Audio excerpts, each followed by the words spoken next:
खूबसूरत व्यू, बड़ा खूबसूरत इलाका। ये साडा वो इलाका है जिथे असां बचपन दे विच अपना ओ सोहणियां बकरियां चराइयां न, सोहना इत्थे खेडियां कुदियां।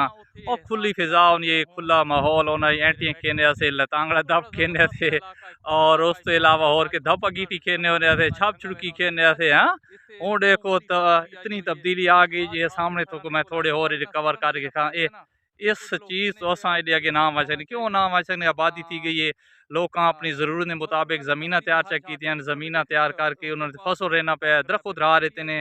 वो की चीज़ तो अच्छी दरख्त रहा रहते ने, लेकिन खां तो सारे खेरुनी झाइयाँ खत्म थी गई।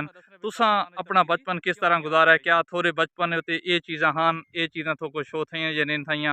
बड़ा खूबसूरत और प्यारा व्यू है सारे इलाके ना।